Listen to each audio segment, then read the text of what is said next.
1.4 million views and 846 comments. Let me say that again so you can sit with it the way I had to. 1.4 million views. 846 comments. 1.4 million people allegedly watched Claressa Shields rap, and fewer than 900 of them had anything to say about it.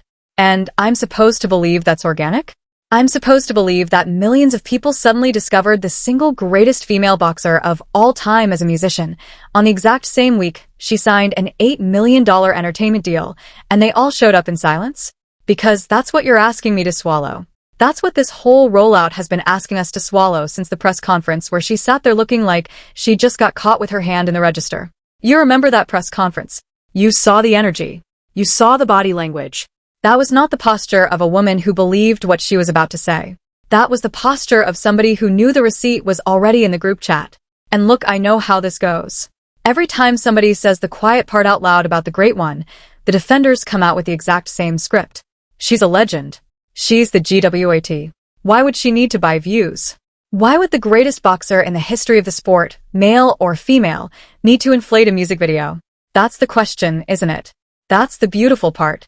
Because the answer to why she would need to is hiding in plain sight, and it's the same answer every single time this pattern shows up. It's never about the views. It's never about the music. It's about the deal sitting on top of the music. It's about the $8 million contract that needed a hit to justify itself. And when we get to the structure of that deal, and I promise you we are getting there, you're going to understand that Claressa Shields might be the greatest fighter of her generation and simultaneously the most manufactured crossover act we have seen in years. Both things are true. Both things can be true at once. That's what makes this story so uncomfortable. She didn't have to do any of this. That's the part that's going to make you angry. She was already the hero. Somebody convinced her she wasn't enough. Drop your thoughts in the comments, hit like, and subscribe. Let's get into it. So let me set the table properly, because there's a version of this story floating around that's completely backwards. The version that says this is about a boxer getting clowned on the internet. That's the shallow read. This is not a story about one music video. This is a story about what happens when someone who actually is great gets talked into believing they need to be something they're not, and then the machinery of a seven-figure deal gets bolted onto that lie. Let's start with who we're actually dealing with. Claressa Shields is not a rapper who boxes. She is a boxer who raps. And I say that with full respect to everything she's accomplished in the ring, because the list is genuinely absurd. 2 Olympic gold medals back-to-back, the first boxer male or female to do it. Undisputed champion in multiple weight classes. A resume that stacks up against any fighter walking the planet right now. She is, by any honest measure, one of the greats. She's a first ballot lock for the Hall of Fame the day she retires. That's the baseline. That's the floor of this conversation. And then somebody in a boardroom looked at that resume and saw something else. They saw a brand. They saw a crossover. They saw an $8 million bundle that could package fight promotion with music promotion, and they sold her a dream that said the boxing greatness alone wasn't going to be enough to make her a household name at the level they wanted.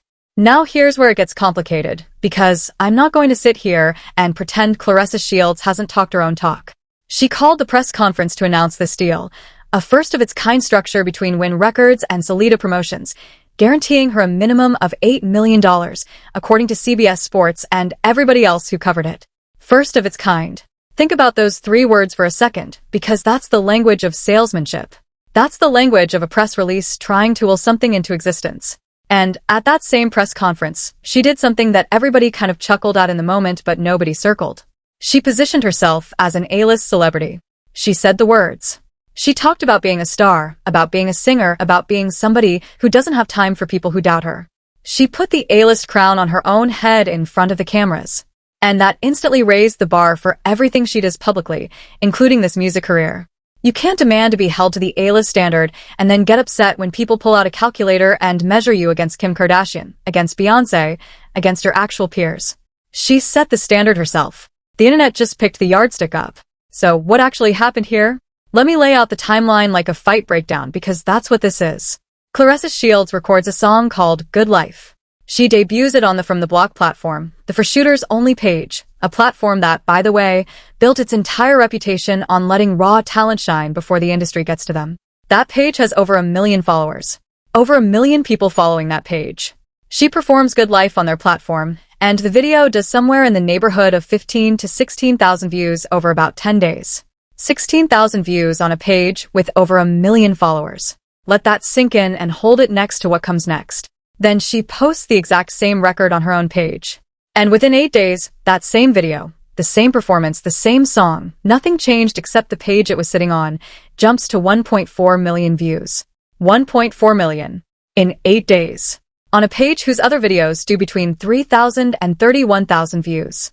On a channel where her actual boxing content, the thing she is the greatest in the world at, does 3.5 thousand views.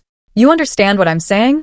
She knocked out Kay Scott, a real knockout victory, the kind of highlight that should have 10 million views if her audience was what she claims it is, and that video is sitting at 3,500 views, while her rap video does 1.4 million.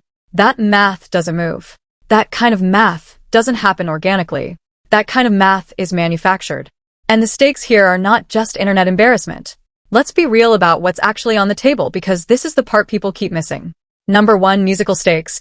She is launching a music career under a major deal, and if this launch is built on inflated numbers, every real metric that follows, radio, playlisting, touring, sync deals, is going to come up empty, and the label knows it.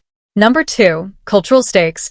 Hip-hop is a culture that has always punished inauthenticity harder than anything else, and there is no faster way to become a permanent punchline than to get caught buying the internet's approval. Number 3, financial stakes. This deal is allegedly worth $8 million guaranteed, but deals like this have built-in triggers, milestones, deliverables, benchmarks, and those benchmarks are going to be measured against numbers. If the numbers are fake, the next check gets smaller. If the numbers are fake, the whole partnership thesis collapses. And number 4, reputational stakes.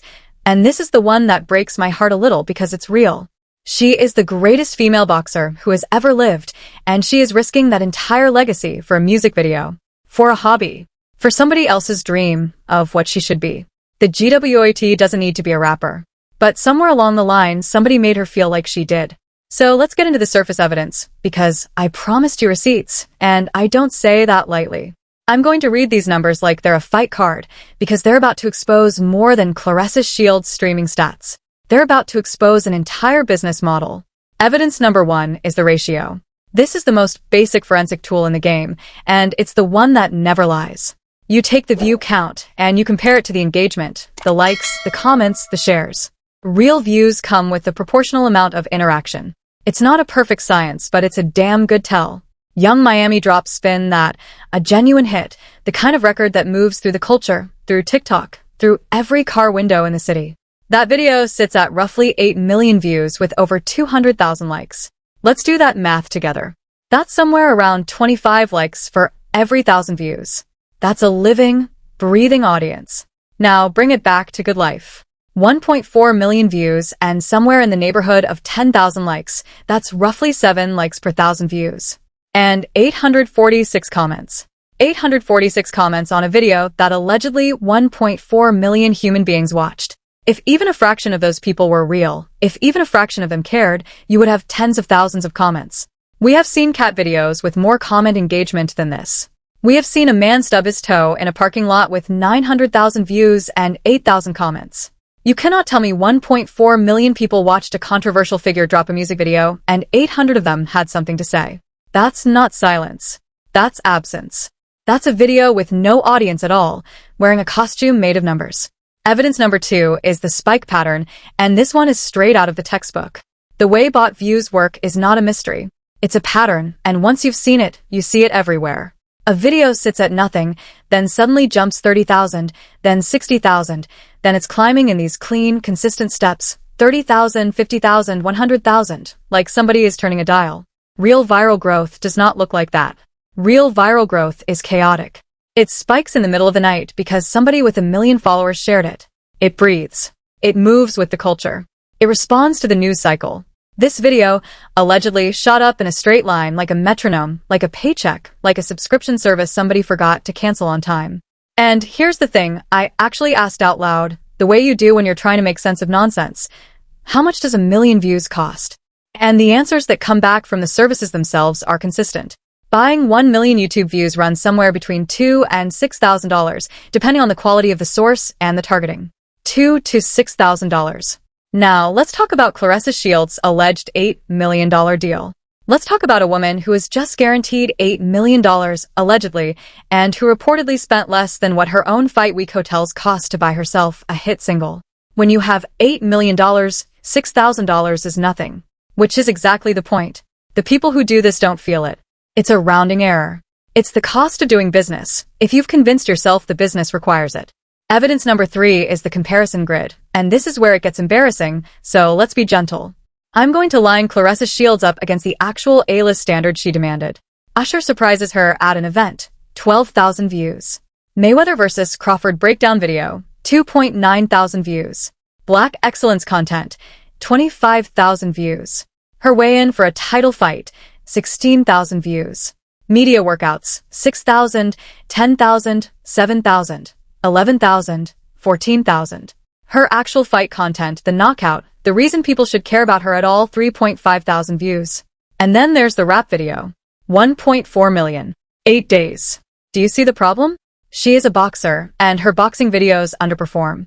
She raps, a thing she is objectively new at, and she allegedly outperforms Beyoncé's uploads on her page. Actually, let's do that comparison because it's on the internet and I can't unsee it. A Beyoncé song sitting at roughly 1.8 million views has about 46,000 likes and 5,300 comments. Beyoncé, the actual A-list, 1.8 million views, 46,000 likes, 5,300 comments. Claressa Shields at 1.4 million views allegedly has about 10,000 likes and 846 comments. So the alleged math of this video suggests Claressa Shields' rap career is moving at 80% of the velocity of Beyoncé's uploads, with a fraction of the engagement. Either Claressa Shields is secretly the most compelling new artist in the history of recorded music, which we have all heard the song, and we know that's not true, or the numbers are manufactured. And I'm going to say the quiet part loud.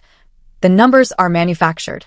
Evidence number 4 is the contrast with her own history, and this one matters because it proves this isn't a one-time lapse in judgment. This is a pattern. Approximately 9 months before this rollout, Claressa Shields got into it publicly with Laila Ali, actual boxing royalty, the daughter of the greatest, a legend in her own right. Laila Ali reportedly flamed Claressa, called her out publicly, and the whole situation blew up. And in the middle of that beef, Claressa posted a video speaking on the situation, and that video jumped, allegedly, to 1.7 million views. Same channel, same woman. A response video in a beef does 1.7 million views, while her actual title fight highlight does 3,500. And then, after the beef died down, look at what happened to that channel's numbers. 81,000, 13,000, 17,000, 27,000, 207,000 here and there. The channel settled back down to its real atmosphere. The 1.7 million was a spike, and spikes like that don't happen by accident in somebody's bedroom with no marketing push behind them. You want to know how I know the numbers were the point? Because 9 months later, the exact same spike showed up in the exact same shape, on the exact same channel, the moment there was something new to promote. That's not a coincidence. That's a signature. And once you know somebody's signature, you can spot their work anywhere. Now, before we move on, I need to say something because there's an objection I can hear forming in the comments right now, and it deserves a real answer. The objection is, why would she need to do this? She's famous. She's a legend. Everybody knows who Claressa Shields is. The answer is, exactly. Everybody knows who Claressa Shields is. That's the problem. Familiarity is not the same thing as a fan base. The whole culture knows her name, but how many of those people are going to stream her music? How many are going to watch her YouTube uploads? The numbers on her channel answer that question brutally. Everybody knows her. Almost nobody watches her. And when your entire crossover business plan depends on people watching and they're not watching, you have two choices. You can build an audience honestly, one video at a time, which takes years and doesn't fit on a press release timeline. Or you can buy the audience and let the press release do the rest. And that's the choice that was made. And, oh, do I have more? Because everything I just walked you through, the ratios, the spikes, the comparisons, the history, that was the surface. That was the visible stuff that anybody with a calculator could pull up in an afternoon. And I know some of you are sitting there thinking, okay, so it's a fake viral video. A boxer caught inflating numbers happens every other week. Why am I still watching? Because, my people, we have not even scratched the surface. Because once you go one layer deeper, you find out that this isn't just about views. This is about identity. This is about a woman allegedly calling into a live stream under a fake name to defend herself. This is about what happens when the greatest athlete in your sport gets so deep into a manufactured persona that she starts cosplaying as a fan of her own myth. And before this is over, I'm going to show you why this story is not about Claressa Shields at all.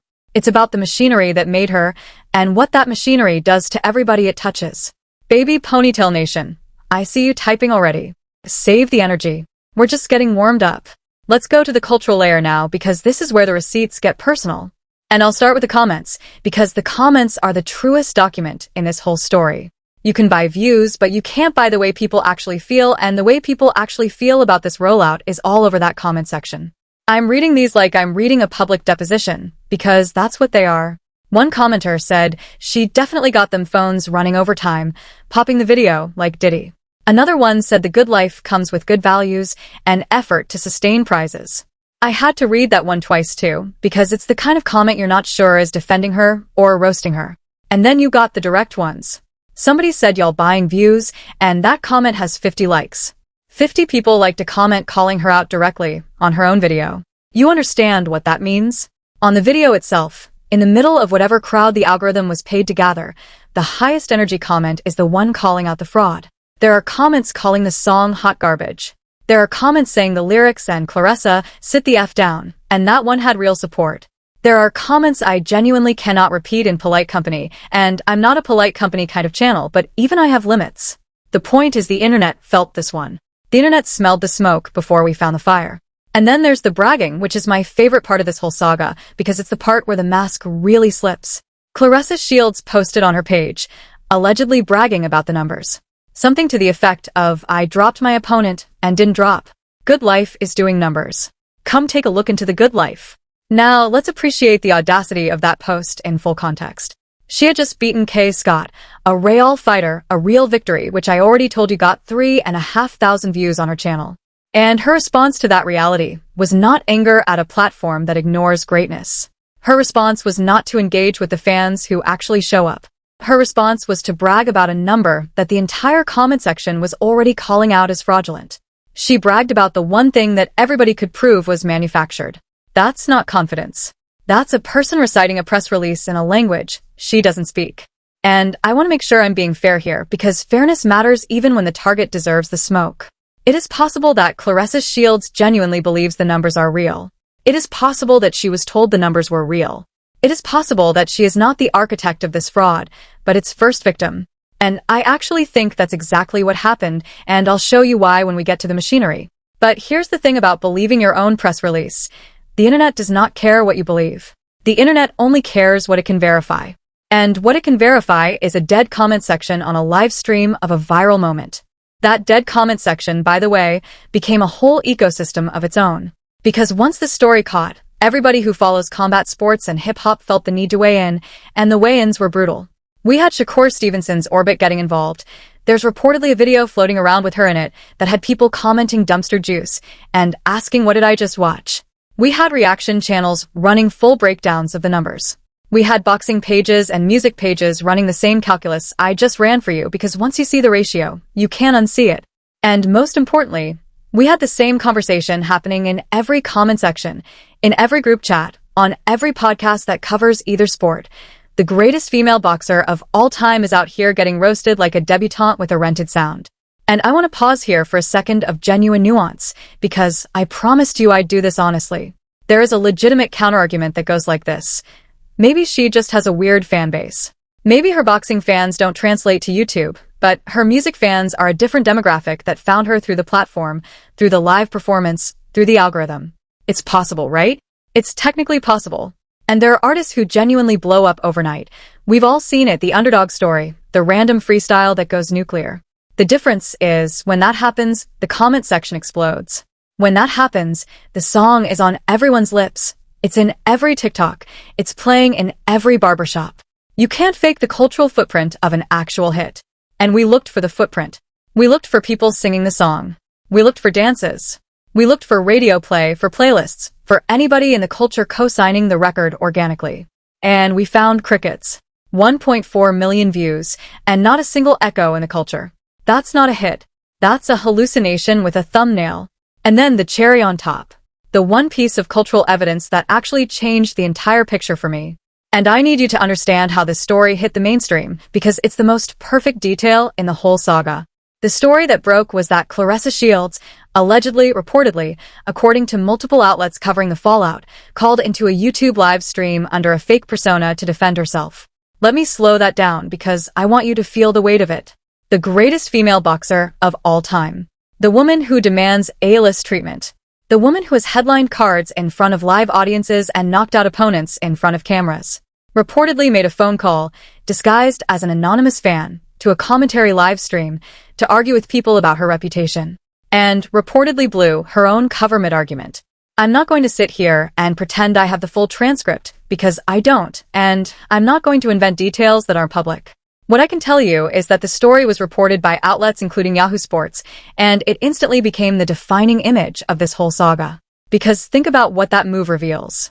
Think about what it means for a person to be so fixated on what strangers think that they can't let a live stream end without jumping in. That's not A-list behavior. That's not even B-list behavior. That's the behavior of somebody whose entire sense of self is now dependent on the algorithm. And when the algorithm is a lie you bought, defending it is like punching a ghost. You will never win. You will only exhaust yourself. So we've done the surface. We've done the culture. And now I need to take a hard left turn, because if we keep talking about Claressa Shields as if she's the main character of the story, we're going to miss the actual point. The actual point is the machinery. And I want you to put the popcorn down for a second, metaphorically, because this is the part that separates a commentary channel from a real investigation. This is where we stop asking who did it and start asking why the system demanded it. Here's what the pattern actually looks like when you zoom out. Every sport has its crossover moment now. Athletes are not just athletes anymore, they're brands, their personalities, their podcasts, their record labels. And the economics of that shift have created a very specific kind of deal, the kind of deal Claressa Shields signed.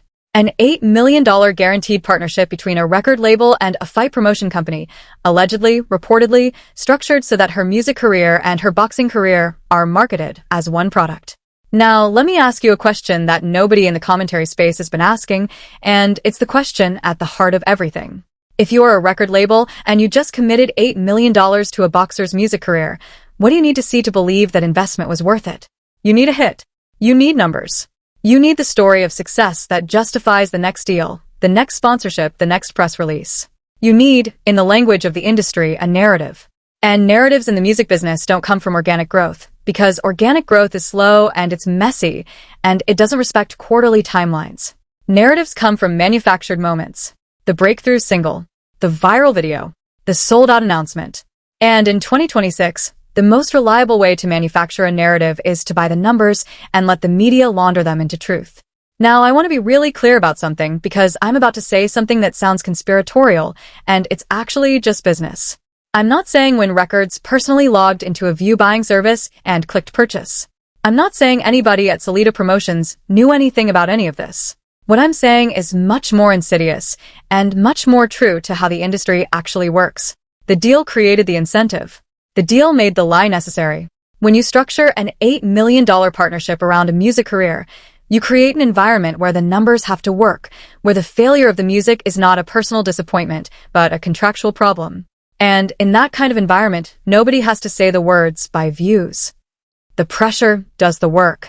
The pressure travels down the chain from the boardroom to the management to the artist, and somewhere in that chain, somebody solves the problem. It's the same way it works in every industry. Nobody at Lehman Brothers said, let's commit fraud today, but the incentive structure pointed every hand in that direction until the whole building went up. And the music business has been running this exact play for decades. Fake streams, payola, papered venues, bought billboards, ghost playlists. This is not new. What's new is that the victims are now so publicly measurable that we can smell the fraud from our keyboards. And here's the second systemic angle, and this one is about the economy of attention that Claressa Shields got trapped in. The math of being a celebrity in the streaming era is brutal. You don't make money from being famous. You make money from attention moving through your assets, your videos, your songs, your streams, your appearances. And attention is a market, and markets have prices, and if you're not converting attention, you're leaving money on the table. Claressa Shields is a legend in boxing, but her YouTube numbers were telling the world her attention wasn't converting. 3,000 views on a knockout. 16,000 on a weigh-in. Those are the numbers of a beloved niche figure, not an A-list celebrity. And somebody looked at those numbers and saw a ceiling. And the ceiling was the problem, because the $8 million deal wasn't built on niche. It was built on mainstream. It was built on the idea that Claressa Shields could be a pop culture force, not just a boxing icon. And so the numbers had to be fixed, because you can't announce an $8 million crossover and show up with the analytics of a local car dealership's TikTok. The views were never about the music. The views were about the valuation of the brand. The views were the spec sheet on a product somebody was trying to sell. And this is the part that should genuinely piss you off, because here's what happens to real artists in this economy. Every time somebody buys 1 million fake views, they're not just lying. They're stealing. They're stealing attention from actual artists who are grinding for real numbers, real streams, real audiences. When the label metrics get polluted, when the algorithm sees manufacturer engagement, it reshapes the whole marketplace. Playlists get gamed. Charts get distorted. Radio programmers start trusting numbers nobody can audit. And meanwhile, some kid in Detroit records a genuinely great song in his bedroom, drops it with real passion, real talent, real sweat, and it gets buried under a mountain of purchased views from people with deals and budgets. The honest ones lose. The manufactured ones win. And the culture gets a little bit dumber every time we let it happen. That's the real cost of this story. It's not Claressa Shields' embarrassment. It's the damage done to every real artist in the ecosystem, every time the machines get to take a shortcut past the talent. Now here's the third angle, and this one is personal because it's about what this does to the person at the center of it. And I want to take this seriously because I actually think the human cost of this whole thing is the part nobody is talking about. Imagine being Claressa Shields for a second. Imagine being the greatest at what you do, genuinely, provably, historically the greatest. Imagine spending your entire life training, bleeding, sacrificing, building a legacy that will outlive you. And then imagine being convinced, by people who profit from your attention, that all of that isn't enough. Imagine being told that the legacy needs a soundtrack, that the greatness needs a crossover, that the gold medals need a verse. Imagine internalizing that lie so completely that you start calling yourself an A-list celebrity and a singer on camera, in a press conference, in front of people who know the truth. That's not arrogance, friends. That's a woman drowning in somebody else's dream. And the tragedy is that the lie was never necessary. She was already the hero. She was already the story. 2 Olympic golds, undisputed status, a trail she blazed that no woman had blazed before. That's a legacy that writes itself. But nobody gets paid $8 million for letting a legacy write itself. Somebody gets paid $8 million for the version of the story that has a music career attached to it. And so the machine did what machines do. It optimized. It manufactured. It stretched the truth until the truth snapped. So now we arrive at the truth bomb. And I want you to understand that I've been building to this on purpose, because this is the moment where the whole story flips on its head. And the truth bomb is this. The fake views were never the scandal. The fake views were the symptom. The real scandal is what the fake views were for. And when you see it, you're going to understand why every single piece of the saga, the press conference, the bragging post, the fake persona phone call, the comments, the 9-month pattern was connected the entire time. Here it is. Claressa Shields didn't buy 1,400,000 views to fool you. She bought them to fool the people who sign the checks. And I mean that in the most literal business sense possible. Think about what an $8 million deal actually requires behind the scenes. It requires equity partners to feel confident. It requires sponsors to see momentum. It requires the next negotiation to start from a position of strength. It requires the story of success to be demonstrable, not just claimed. And the most demonstrable story of success in the streaming era is the view count. It's the number that fits in a headline, that gets clipped for social media, that gets quoted in the next pitch deck. 1.4 million views is a sentence. 1.4 million views is a press release. 1.4 million views is the difference between boxer tries music and athlete succeeds in crossover, and that difference is worth actual money. Not $6,000 for views, but millions in deal value, in positioning, in future guarantees. So the views were never for the fans. The views were for the boardroom. The views were the receipt that somebody needed to justify the vision. And the cruelest part is that the boardroom doesn't even need the views to be real. They just need the headline. They just need the clipping. They just need to be able to say the words out loud in a meeting and watch nobody check. And that's why the pattern repeats. That's why it happened 9 months ago with the Layla Ali situation, and that's why it happened now with Good Life. Both times, the context demanded a narrative. 9 months ago, the narrative was, the legend claps back at boxing royalty. Now the narrative is the crossover is working. And both times, the real audience didn't show up, so the number had to be bought, dressed up, and paraded in front of the stakeholders. The comment section is the closest thing we have to an honest audit, and the comment section has been screaming the truth since day one. Nobody is really watching. And the people who run the machine know this. They know it better than we do. They just don't care because the machine doesn't run on truth. The machine runs on momentum. And momentum, in the attention economy, is a purchasable commodity. You buy the views, the press picks it up, the sponsors see the numbers, the next deal closes bigger, and the cycle rolls forward until somebody checks too hard. Well, we checked, and the receipts are on the table. And let me take this one step further because I want you to understand the full weight of what this pattern means for her specifically. Claressa Shields is reportedly the first boxer, male or female, to win back-to-back Olympic gold medals. She's reportedly the only boxer in history to hold all 4 major titles in 2 weight classes simultaneously. When we talk about her, we talk about a Mount Rushmore career. And she risked all of it, every ounce of that legacy, every headline she ever earned, every young girl who looks up to her for a $6,000 illusion on a rap video. That's not just a scandal. That's a trade. She traded the greatest legacy in the history of her sport for a rented number and a bragging post. And the people who sold her that trade, who convinced her the legacy wasn't enough, who built the deal that made the lie necessary, they're not in the comments getting roasted. They're not the punchline of reaction videos. They collected their fees, they issued their press releases, and they moved on to the next athlete with a dream. She's the one holding the bag. She's the one whose name is attached to the fraud. She's the one who had to call into a live stream under a fake name to defend herself. The machine made her the villain of a story she never should have been in. And I can't fully describe how angry that makes me, because the woman who got trapped in this mess was already a hero. She was already the greatest. She already won. And look, I want to make sure I'm being honest about what I actually know versus what I'm interpreting, because that's the difference between a commentary channel and a propaganda channel. What I can verify, what's documented publicly, the view counts, the engagement ratios, the comparison grids, the $8 million deal reported by CBS Sports, the bragging post, the comment section, the Layla Ali history, the reported story of the live stream call-in. Those are the receipts, and you can pull every one of them up yourself. What I'm giving you on top of the receipts is interpretation, and my interpretation is that this was never vanity, it was necessity. The deal demanded the numbers. The machine demanded the narrative. And Claressa Shields, whether she knew it or not, became the product in a scheme designed to make $8 million look like a smart investment. That's my read. I'll stake my reputation on it. And I'll say this for the doubters. Even if I'm wrong about the why, the what is undeniable. The ratio is broken. The spike pattern is textbook. The history is documented. And the comment section, the one thing nobody could buy, has already rendered its verdict. So where does that leave us? It leaves us with the most uncomfortable part of the whole story, which is the hero's resolution. Because here's the thing about Claressa Shields that I need you to remember. She is still the greatest female boxer of all time. All of this, the fake views, the bragging, the press conference, the call-in, all of it, none of it changes what she did in the ring. None of it changes the gold medals. None of it changes the doors she kicked down for every woman who fights professionally now. That's the paradox of this story, and I need you to sit with it.